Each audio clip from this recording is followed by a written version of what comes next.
My husband gave me divorce papers. His part was already filled out. If there's anything you don't like, feel free to give this out, okay? He smiled, a smile that seemed to say he couldn't possibly be wrong. Years later, I never would have imagined that the man I married, Tatum, after an office romance, would one day make me want to slap that smile off his face. I'm Sally, a working wife married for 3 years now. We don't have kids yet.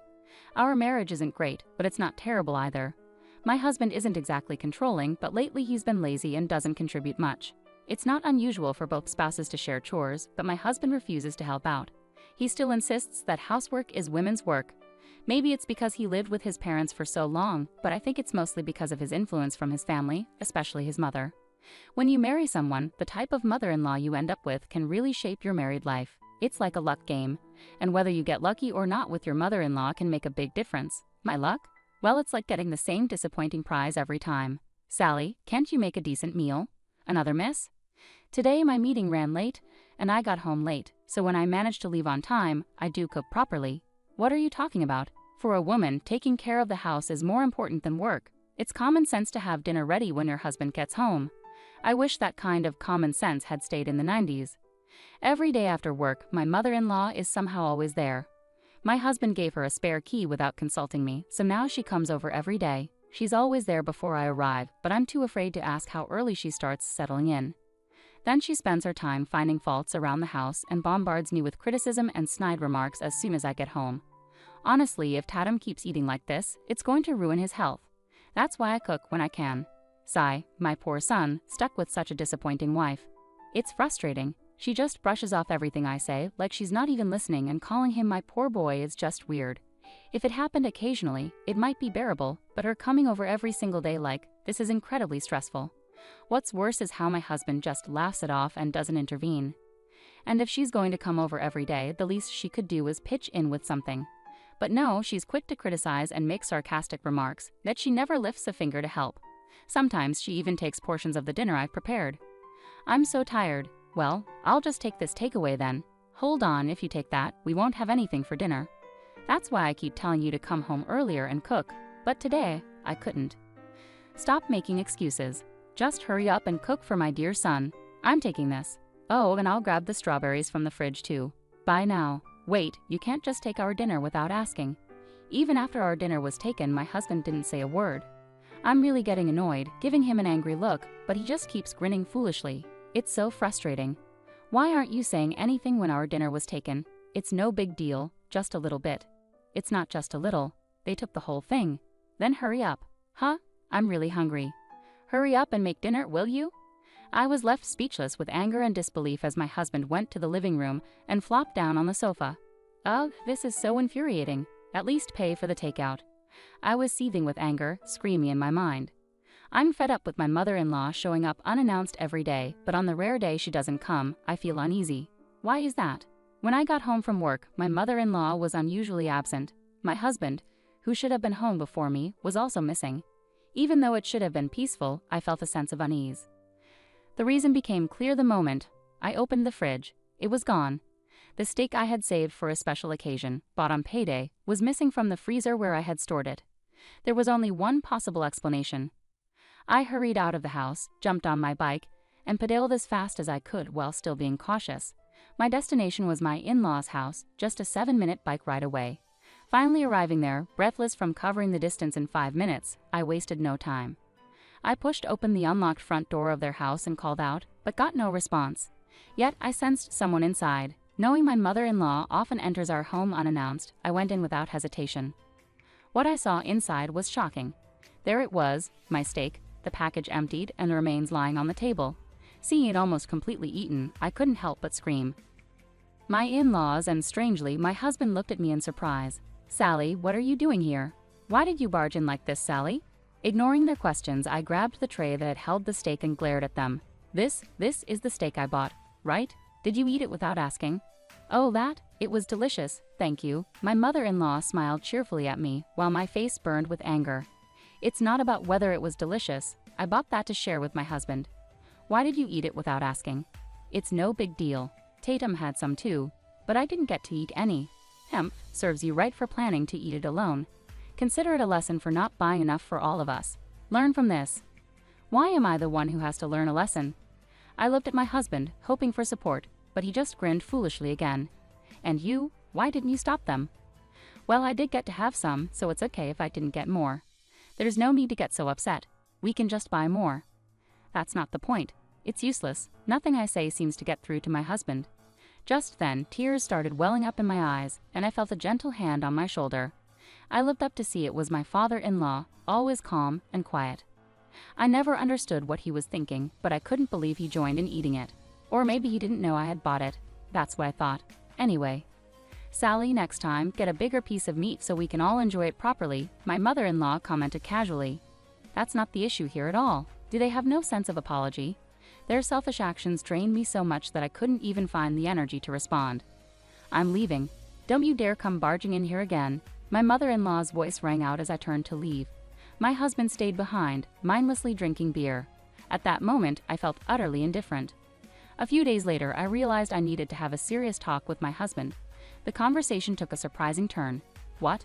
I blurted out involuntarily. While I was out working, I unexpectedly saw my husband. Seeing him wasn't unusual. He's in sales after all. However, it was strange because he had told me he was on a business trip in another state. Why? What's going on? To make matters worse, he was walking arm in arm with a woman I didn't know. Judging by his foolish grin, it was clear they had more than just a casual relationship. I instinctively hid and listened as they approached, overhearing their conversation. Tatum, why are you looking at me like that? She asked. Because you're so cute, he replied in a pathetic, lovesick tone. Their conversation continued. Do you really want to marry me? She questioned. Yes, I want to marry you as soon as possible, he assured her. Then will you get a divorce? Of course, I'll talk to her about it tonight. Decision made, he affirmed. It was confirmed. He was cheating. In that moment, I felt no shock at all. Instead, I realized I had fallen completely out of love with him. There was no love left for him in my heart. It was all gone.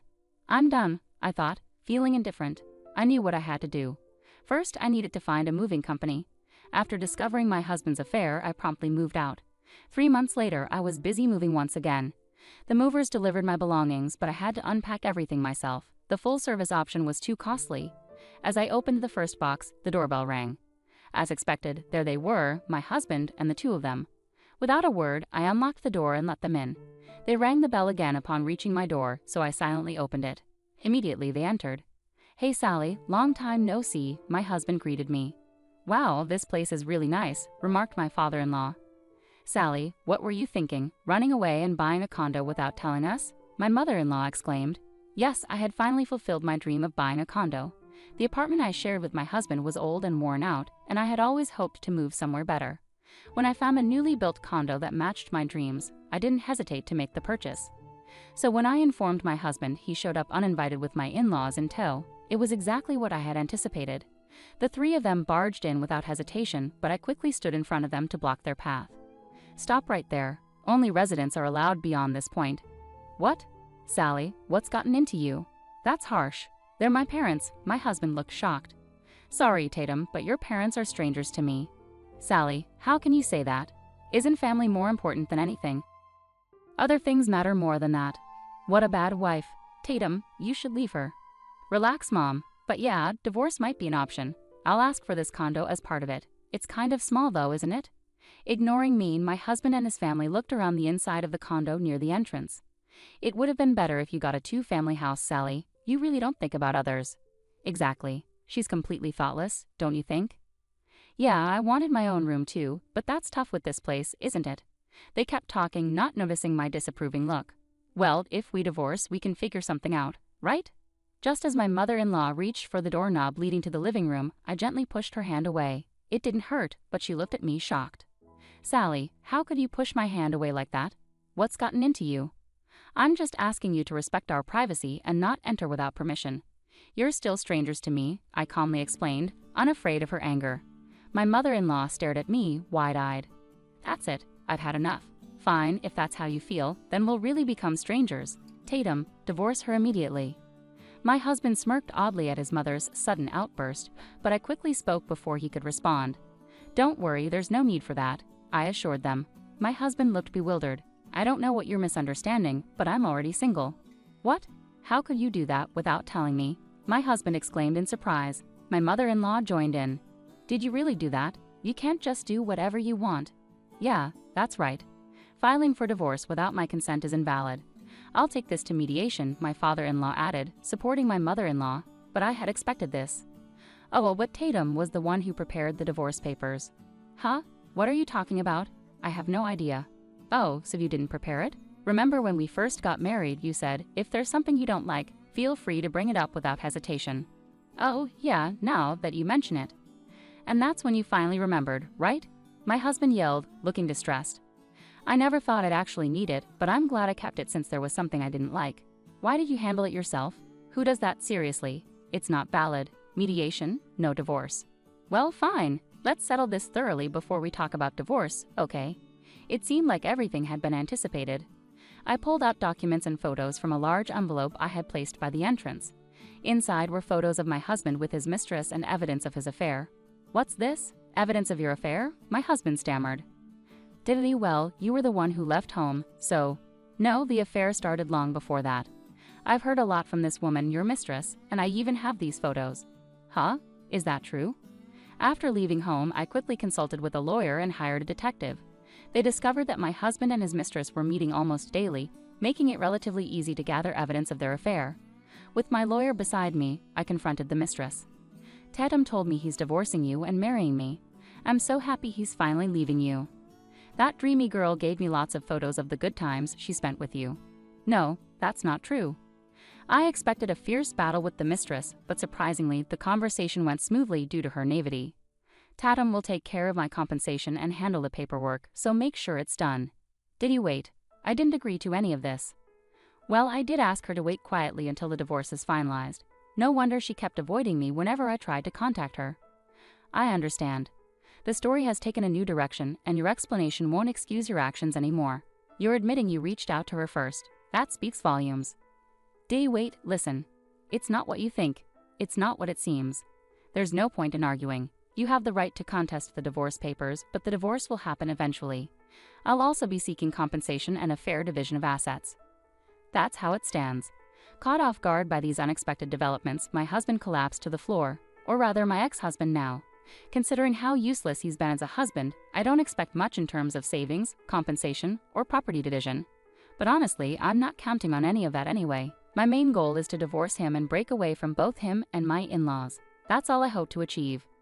I have a job and income, so I'll manage. I still have savings after buying the condo. I'm not worried about my future. If I can just stand up for myself against my husband, that's enough for me. With these thoughts in mind, I looked down at my stunned husband. However, it was my mother-in-law who couldn't hold back. Wait a minute, Sally. What are you talking about? Your son cheated without our knowledge, didn't he?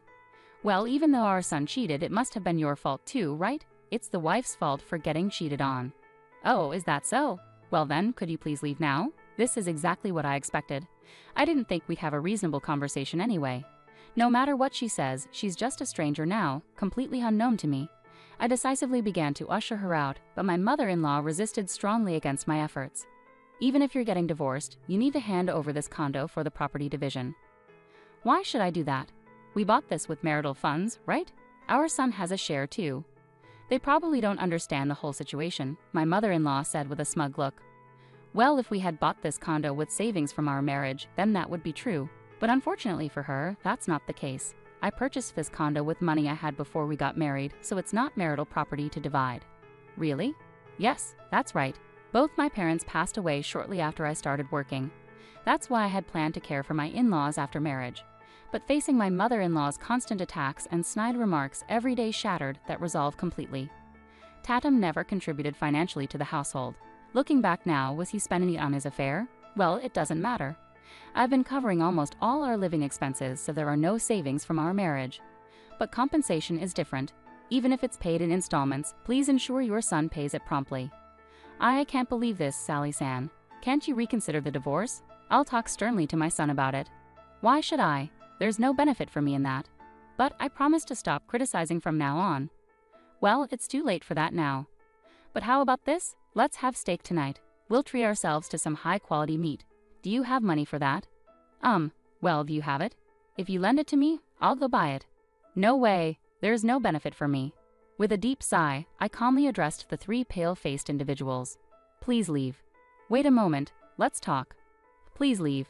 Just buy the meat and go, I shouted with determination, and in that instant, they all jumped up and hurriedly left. Ah, that's a relief. Afterward, my ex-husband accepted the divorce without further resistance. Mentioning a lump sum compensation payment if he didn't agree seemed to make him realize the seriousness of the situation. His mistress was furious upon learning he wouldn't cover her share of the compensation. Well, my ex-husband felt comfortable because I was covering our living expenses, but his salary wasn't high to begin with. In fact, it was even lower than mine. Someone like him couldn't afford to pay compensation, even to his mistress. Even so, since she signed the documents, I'll make sure to collect the compensation I'm owed firmly and promptly. I was worried my ex-MIL might return, knowing the condo's location, but thankfully that concern was unnecessary. It seems she aged rapidly and lost energy due to the shock. My son, struggling on a pension, came back home in tears because he couldn't afford rent either. Surrounded by two unreliable men, my ex-FIL and ex-husband, and struggling in a tough financial situation, it seems my ex-MIL doesn't have the energy to come to my house. I heard this from my ex-husband, who pleaded with me to wait for the compensation payment. Now that I've started fresh as a single person, I'm enjoying carefree days of independence at home. There's no one making snide remarks, and no one eating my groceries without permission.